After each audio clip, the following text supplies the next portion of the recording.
Praise the lord. లైఫ్లో అతి పెద్ద రిస్క్ ఏంటో తెలుసా? నువ్వు జీవితంలో ఎలాంటి రిస్క్ తీసుకోకపోవడమే అతి పెద్ద రిస్క్. నువ్వు ఏ విషయంలో రిస్క్ తీసుకోవడానికి సిద్ధంగా లేవా? బైబిల్లో ఓ సోమరి చీమల యొద్దకు వెళ్ళుము, వాటి నడకలను బాగుగా కనిపెట్టి జ్ఞానము పొందుకోమని. ఇంతవరకు చరిత్రలో గొప్ప విజయాలను సాధించిన వారెవ్వరూ రిస్క్ తీసుకోకుండా చరిత్ర సృష్టించలేదు. ఒకవేళ నువ్వు కూడా చరిత్ర సృష్టించాలనుకుంటున్నావా? గొప్ప విజయాలను సాధించాలనుకుంటున్నావా? విజేతగా నిలబడాలంటే అంతే పెద్ద రిస్క్ చేయాల్సిందే. క్రిస్టియానో రొనాల్డో అతి చిన్న వయసులోనే మంచి ఫుట్బాల్ ప్లేయర్గా పేరు పొందిన ఆ సమయంలోనే హార్ట్ ప్రాబ్లం వచ్చి డాక్టర్స్ ఆడొద్దని చెప్పారు. ఫుట్బాల్ అయితే అసలే ఆడకూడదని చెప్పారు. ఒకవేళ రిస్క్ తీసుకొని తను ఫుట్బాల్ ఆడితే తన హార్ట్ ఫెయిల్యూర్ అయ్యి చనిపోయే అవకాశాలు ఉన్నాయన్నారు. ఆల్టర్నేట్గా హార్ట్ ఆపరేషన్ చేయించుకోవాలి.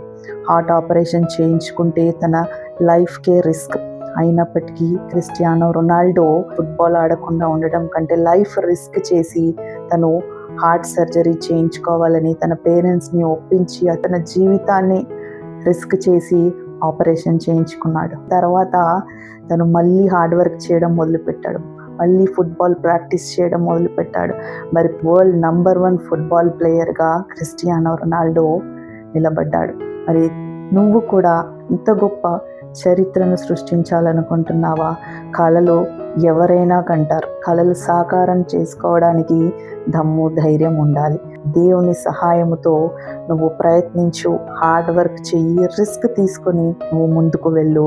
తప్పకుండా దేవుడు నిన్ను విజేతగా నిలబెడతాడు. ఆమేన్.